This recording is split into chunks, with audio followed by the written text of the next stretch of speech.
Hello and welcome back to another episode of Bytes of Brilliance. I'm your host, Carsten Kraus, and today we have a special guest who is not only a leader in the world of data-driven decisions, but also a visionary in the realm of systems analytics. He's the System Analytics Team Lead at North Carolina Department of Health and Human Services and the CTO at Solentech. Please welcome Dr. Joe Perez. Hello, Carson. Thank you for your kind and gracious introduction, sir. It's great to be here on your program. Great. Thanks so much. I'm really looking forward to our conversation. Sure. Dr. Joe, can you give our listeners a brief overview of your journey? How did you get to where you are today? Sure. Well, I started off as an educator for 10 years. That's what I went to school to do. And I've always had a love for communication, for sharing with people, for imparting knowledge and gaining additional knowledge of myself and create for myself and for them, as well as creating value for both parties involved. And that led me to a career as a teacher for 10 years and taking on increasingly responsible IT roles in the last 6 years of that career. Got to the point where they asked me to run the computer lab in my last year as an educator. And then an opening came up at a local university. They needed someone with an educational background, and I took that. They made me an offer I couldn't refuse. It was a great move for my career and more importantly for my family. Stayed there for the next 25 years and rose up through the ranks as computer consultant, analyst programmer, computer training manager, and then finally business intelligence specialist. All the while, loving the opportunity to report on data, loving the opportunity to leverage my years and skill set and expertise as an educator, as a communicator, to understand the importance of allowing decision makers to derive whatever insight they need from data in order to make those decisions, presenting it in a way that's visually compelling, but also correct, also in a way that's never misleading and, again, would lend itself to be actionable. I guess telling a story with data before data storytelling was a thing, without having all the fancy tools that we have nowadays. So that naturally fed into my desire to speak, and I did do that for a number of years while I was at the university. And then some folks at Health and Human Services took notice, made me another offer I couldn't refuse. They needed someone with the educational background who understood business processes and also understood the technical lingo, who could communicate between business people on one side and technical people on the other side, who'd be able to understand the needs of both. What can the technology do?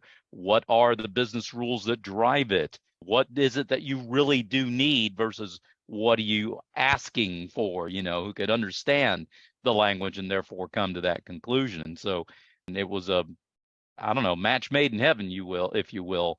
They were looking to spearhead some a speaker who can't talk, business intelligence and data analytics initiatives. So it was just perfect for me. And I took the job, and it was a major promotion for me. And I've been there coming up on 6 years.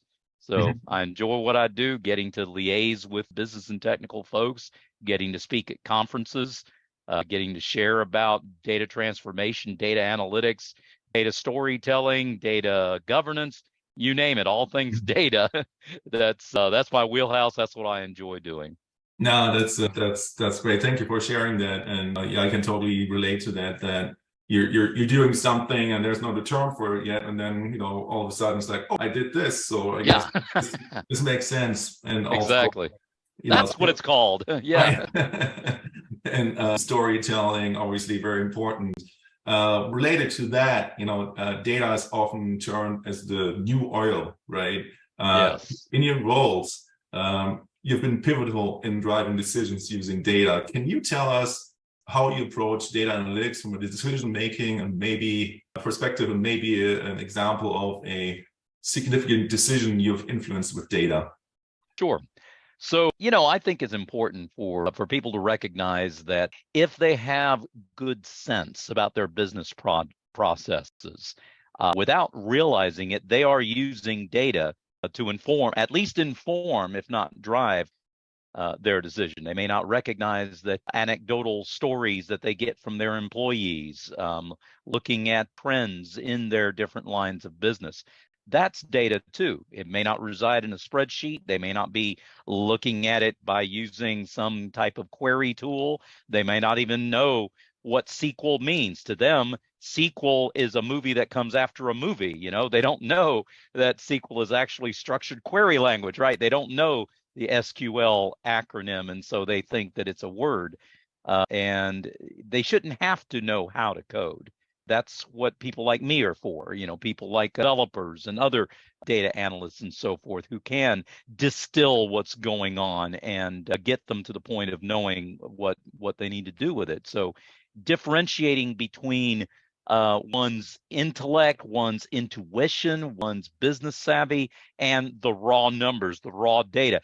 It really needs to be a blend of both in driving decisions, in informing decisions. No matter how good your gut is, it has to be informed in order to be accurate. And so I approach it from the standpoint of making it legible, making it actionable. Data is not actionable unless you can get it to do one of three things: help you make a decision, answer a question, or solve a problem. If you have to ask what is going on with this graph, then it's not actionable. If you have to sit there and explain it to somebody, it's not actionable. It should be self-evident. There shouldn't be anything that's skewed within the data. It's not my job to make the decision for them. It's my job to present the data and do it without allowing any preconceived bias to influence me one way or the other. Is there, like, I guess the second part, is there any specific example where you can use data and storytelling to influence a decision that would have been maybe another decision would have been made without all the data insight that you provided? Sure. Well, some examples that I can think of were from my days at NC State University. Go Pack! No shameless plug at all here for the team, and I just happen to be wearing red. How about that? No, I worked at that university for 25 years, and I got to know the student data, faculty data, assistantship data, and so forth in a very intimate way. Graduation rates, the application conversion rates, and so forth. All those things were kind of ingrained. And when you know the data, when you've seen trends over years and years, you see something that's a red herring, you see something that just doesn't quite look right, you're able to spot it a lot more easily than if you were just coming in cold turkey. So an example of that is when there was a brand new program that was brought in, advanced analytics. And folks were looking at that and knowing that the application rates had climbed like crazy because it was such a popular program. I suppose it still is, even more so. Yeah, I mean, it had just become a thing. We're talking like 2012-ish to 2012, something like that, if memory serves me right. And so there was a significant dip in the application rates, and there were some folks that were clamoring, my gosh, we got to do something about throwing more resources at it and looking to see why is this rate so low when it was doing so well, and we've got all these applications coming in. And at about the same time, there was a conversion being done from one computer system to another. And I kind of had an inkling that there was no dip. It looked like there was a dip in the data, and all it was one of the databases that was used had a variable in it that was character instead of varchar. And what that simply means is what we call the curriculum code or the programming code for this particular program, which has 2 digits in it, was in a character field that had 5 characters in it. And so the data was done incorrectly, stored as a character instead of a variable character. Right. And so it was stored with those 2 letters, but with 3 spaces after it. When you're doing a join, AA space space space does not join to AA. when it's not being truncated, it's not being trimmed. Yeah, the extra spaces aren't being trimmed. And so there was a huge slew of applications that were coming in from that other system that weren't being counted. Mhm, mhm. And as soon as that error was corrected, and we see that the numbers are indeed closer to what we were expecting, then bad decisions were avoided because it was decided, well, the program is doing well. We don't have to take drastic measures to try to turn things around when indeed the things that need to be turned around. Right, right. Yeah, that makes a lot of sense. Data quality and data preparation. It's an old it's a known thing, or to us it's known as business intelligence experts, that there is a lot of data actually spent in the data wrangling and convert Right. and clean up until we get to the presentation, and that's still the case with even artificial intelligence and other things right now. I guess coming back to the storytelling, how do there's obviously a difference between raw data and then data that actually tells a story, right? And that's Yes. all that work. How do you ensure that you work with the data that's not only accurate, but also relatable and understandable for Sure. stakeholders?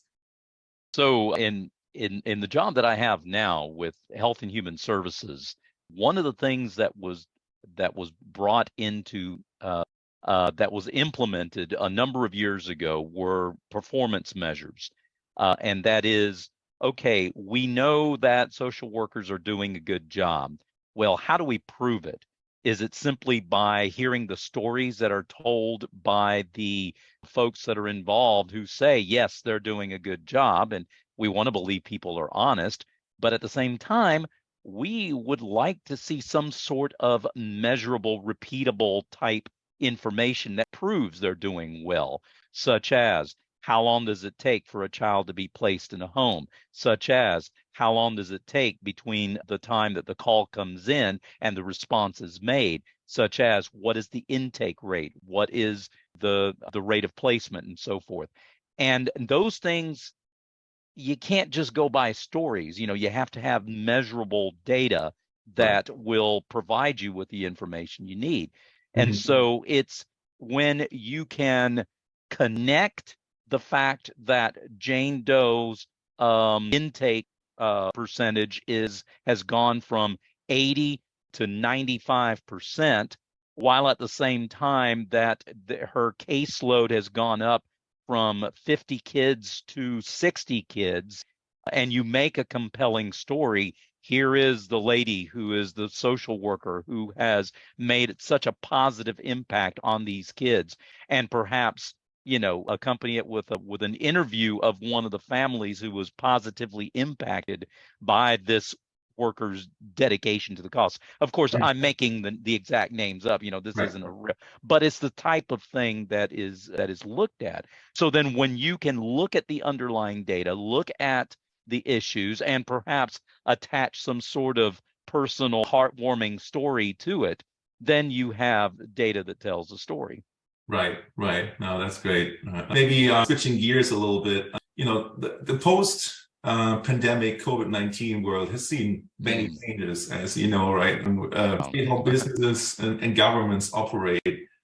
From your perspective, how has data analytics played a role in innovation during these times? And mm, how has it transformed the North Carolina Department of Health and Human Services?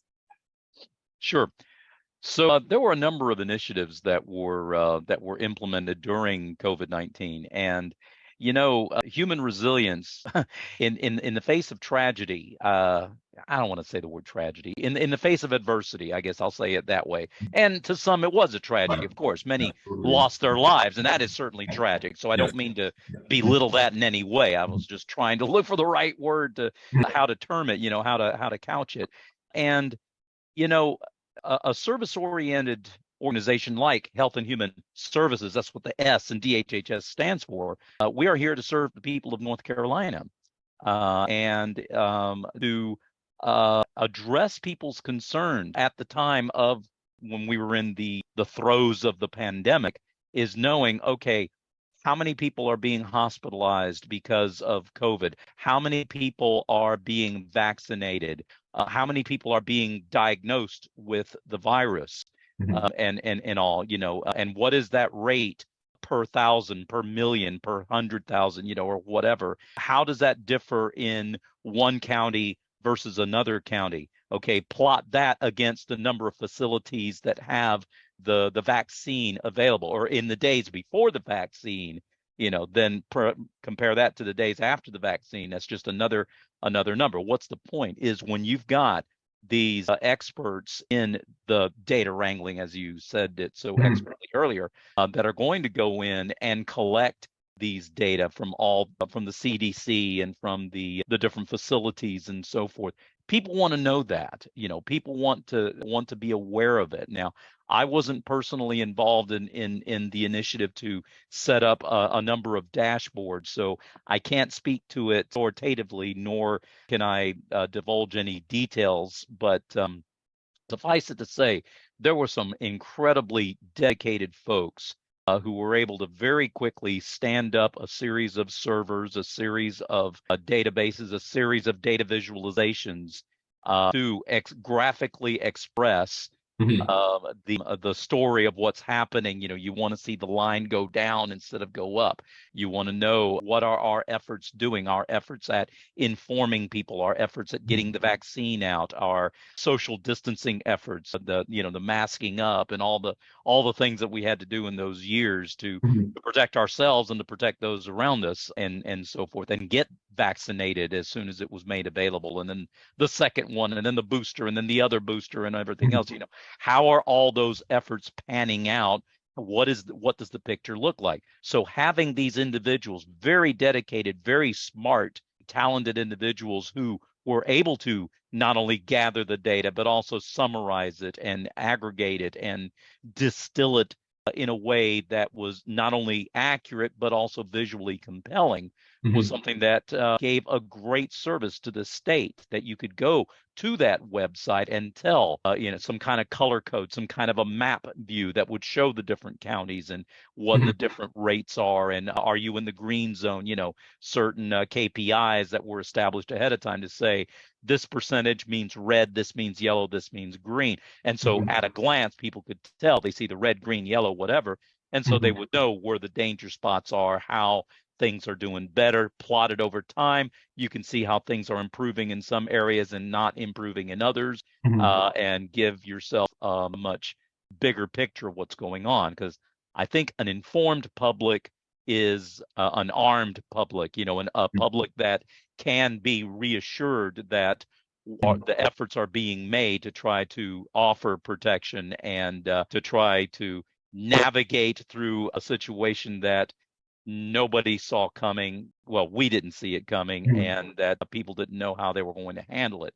Right. It may not have taken away the problem. It may not have brought an instant cure for the disease, but Mhm. at least providing the information that could give some semblance of order among all the chaos that was going on was a very valuable service to the public of North Carolina. Right. Right. Yeah, no, I remember some of these dashboards. I think one of them was online, it was Tableau or something, but it Hmm. was really, really helpful to see like the different trends. And it's so important to understand what the real data is, right? Let the data Yes, speak for itself, and then have exactly. visualization power and everything. What was involved with managing through the pandemic when I was CIO, and also in charge of analytics at a supply chain company, and Hmm. we were definitely looking at how can we use data for a crisis response plan, right? And I think that's what I recommend to a lot of companies, to look at what are the metrics that you're looking at, what are the things that you want to, consumer changes, spending changes, financial numbers, right, that you need to keep track of, and then put that all together to come up with a recovery plan, and to come out strong after a pandemic, right? And that's it's really, it was just the best thing to have the data. And Yes. even like we're talking about pandemic, but there were also companies that just didn't understand their supply chain and where they were sourcing things from, and that's why we ended up with things in Right. containers stuck in LA and empty shelves for toilet paper and whatnot, right? So, Yes. Sure. so it's People need to all about see the planning interconnectivity. Right. and putting it all Yes. together, right? That's where the power of data and business intelligence really comes into play. So yeah, I love the example that you gave. I can't help myself, but it's everybody's talking about AI, right? And so Oh yeah. it's obviously a buzzword that we hear a lot these days, right? From a data Right. standpoint, what are the exciting developments and potential pitfalls you see in the realm of AI? How is maybe Solon-Tech leveraging AI in its operations, or are there any examples that you can think of, where you see you're excited about, and some, challenges that you see? That's an excellent question, Karsten. With I see AI, and I often say this about tools, it's a tool. It's a tool that, if it's used correctly, can yield very good positive results. If it's used incorrectly or abused, then it can skew things and throw things into chaos. We were talking about making order out of chaos. Mm-hmm. Well, this takes order and turns it into chaos if you're not careful. Mm-hmm. The tools are only as good as the hands that wield them. Okay. We are the ones that are in control. AI engines are only driven by the information that they are given, the programming that they receive, Right. the learning model that they go through. And the Mm-hmm. more data that they process, and the more iterative the nature of the processes that they go through, then uncannily, strangely enough, and surprisingly enough, the more accurate they're going to be. If they're told the wrong thing, then these engines will continue to spit out the information Right. exactly the way they were told, at an Right. incredible rate of speed, much Yeah. more quickly than a human could possibly compete with. Right. That's the thing. Yeah.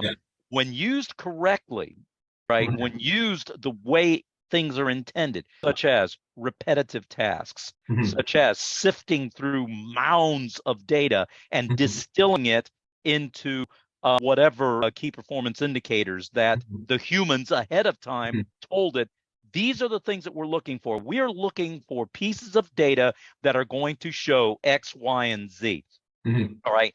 There is no way on God's green earth that I'm going to be able to sift through 872 million data points and answer that question, about those 3 or 4 categories or whatever the KPIs are that You you've used to have like a brain established. implant, but Right. No way. Yeah.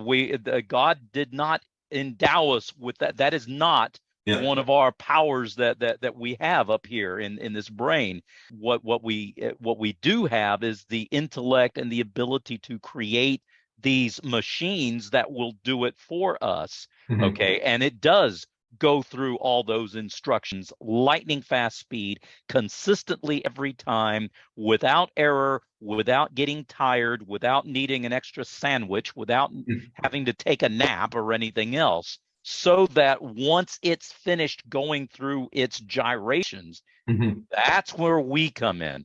We're Mm-hmm. the ones that have the intuition. We're the ones that have the intellect to know what to do with the knowledge that we've gained, how to make those nuanced judgment calls in the gray areas that are situations that cannot be programmed, situations that do not follow an A, B, C, if A, then B, if B, then C, whatever, your normal algorithms, no matter how complicated there may be. There's going to be some situations that do not fall within the parameters of the algorithms that those machines have been given. Right. Great though they may be, rapid, accurate, timeless, whatever, there's no way that they're going to be able to figure out those nuanced cases. That's where we come in. The Right. danger is when people forget that and start overly depending Mm-hmm. upon these tools to do their work for them. As humans, sometimes we can be lazy and we want the easy way out. I mean, if we're not, I don't care how dedicated I am, I'll be honest with you. If I'm not watching myself, I can be pretty lazy too. I want a quick answer. I'm impatient. I want to know it now. I'm tired. My head hurts or whatever, and so Right. I'm going to take the easy way out. If I'm not careful, if I don't think about the stupid thing that just came out of my mouth, Yeah. I'm going to take it at face value, run with it, and I'm going to suffer the consequences for it. That's what I see as the biggest danger. AI? No, AI is not the problem. Right. I'm the problem if I misuse AI, Right. or if I put too much trust in it, or as I often like to say, if I use it as a crutch Hmm. instead of a lever. A lever gives you leverage, a crutch begets dependency Right. and complacency. Yeah. It's supposed to That- enhance, not replace. That's the thing. It enhances our creativity. It should not be used to replace our mhm. creativity. Right. Right. Yeah. I joined the AI4 conference in Las Vegas this week, and one of the closing notes was, I think, one of the guys that was really one of the beginning experts that was working on artificial intelligence, and Hmm. his company is Pyrion, I think. Anyway, so what stuck with me was he wants to create an initiative where data, he's very concerned about data quality, and that AI going forward will just learn of copies of data that get regurgitated by chat GPT and everything, and you don't see, you don't, the data's quality is going to go, you know, Yes. down the toilet.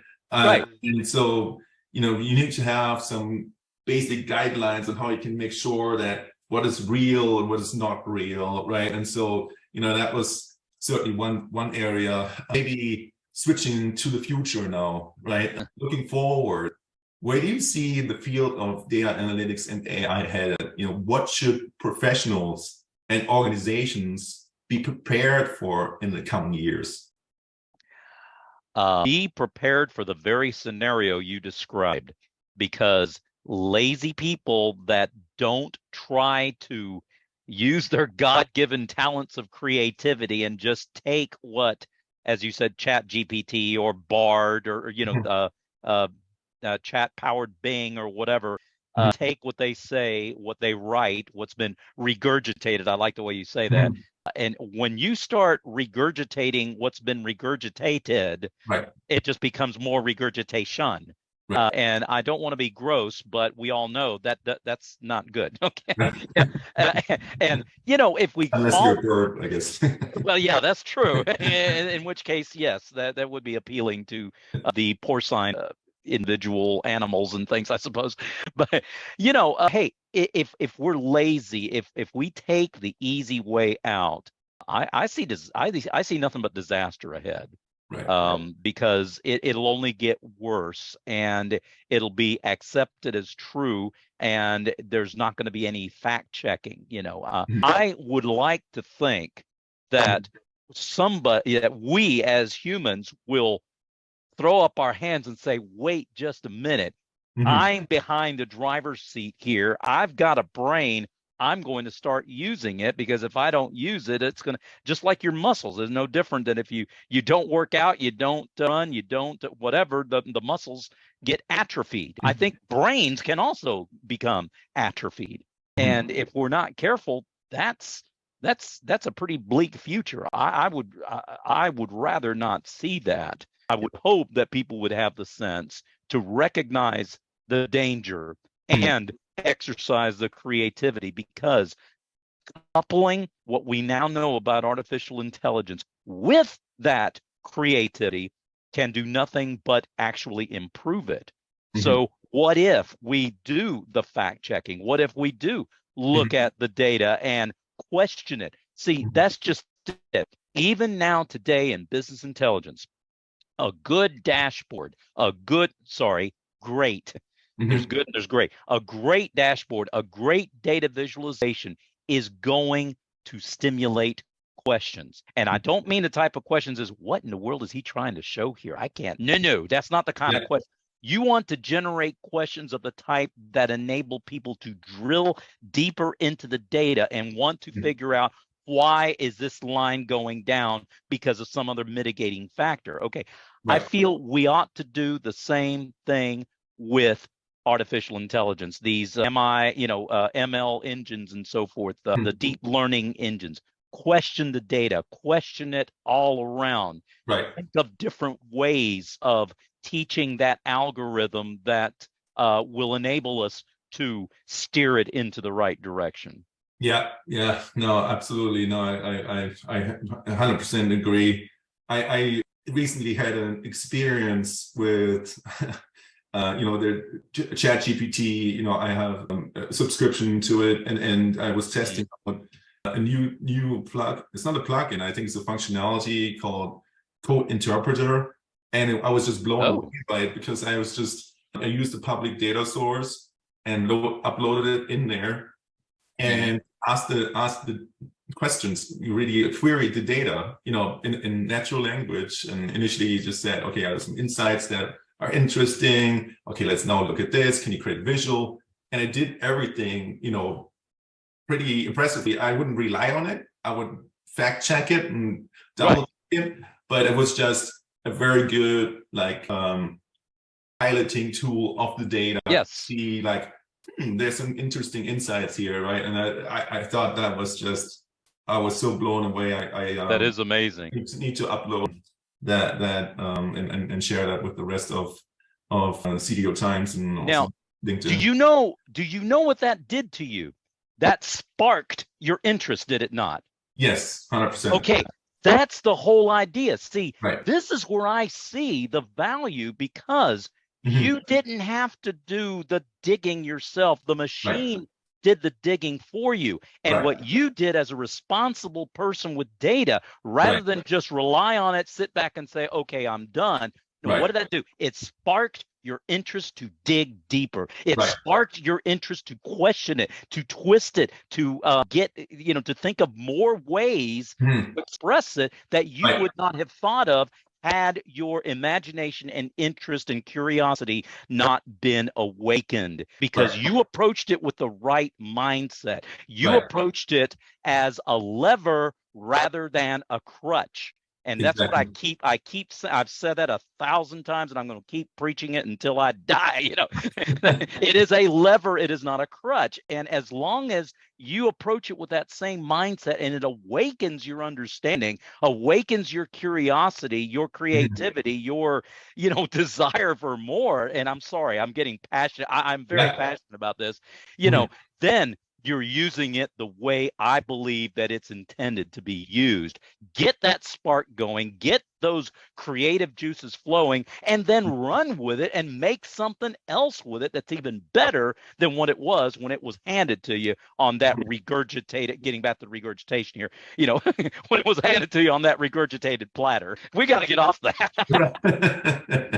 Well, let's maybe switch gears. Dr. Joe, let's see if we can... Are you ready for a fun quick fire round where I answer you some questions and you just answer 1 or 2 sentences? All right, I'll try to do that. Yes, sir. I love it. Yeah. Ready? Yes. Okay. Go. Favorite data visualization tool? Tableau. Biggest data myth you would like to debunk? Pie charts are not always bad. One emerging technology you're most excited about? Well, the possibility that Chat GPT will be given an audible voice. Okay. Maybe a book or resource you would recommend to budding data enthusiasts? I can talk English. Yeah, we both can't talk. Yes, you at the beginning said something about data is the new oil. Doug Laney, he's a brilliant man. I've spoken together with him in a couple of different conferences, the CDO IQ Symposium and Data Management Conference several years ago as well. He's written a book on that topic, and I apologize. I wish I could have remembered, but it's something like Datanomics or something. It's a play on words with economics, something like Datanomics or something to that effect, on the monetization. Yeah, the monetization of data and how it can be twisted and used to our advantage. Fascinating read. I wish I could remember the term. Perhaps later I'll remember it and we can put it in the chat or add it to the show notes after people get to see it. Okay, sounds good. Well, Dr. Joe, it's been an enlightening conversation. Thank you. Much for your insights. Do you have any final words for Bytes of Brilliance listeners? Bytes of Brilliance. I like that. So, trust your instincts. All right. You were given a brain for a reason. Use that brain, trust that brain, educate that brain, exercise that brain, and try not to take things at face value. You see something that doesn't look right, question it, go back to the source, and trust the training that you've received. And even if you haven't, then go get some more, because tools are only tools and they're only as good as you make them, you use them. Do not let them use you. Mm-hmm. Yeah, fantastic. And I totally agree. It's really about, the basics and trusting your instincts. And right. I think you certainly have developed that muscle throughout your career, and a great data leader, develops it and helps, mentor the teams to get them on the road. So I really love that. You're very kind to say that, sir. Thank you. Again, thank you so much. And this wraps up another episode of Bytes of Brilliance. Big thank you to our guest, Dr. Joe Perez, and to all of you for tuning in. Remember, in the world of data, stay curious, stay brilliant. Until next time.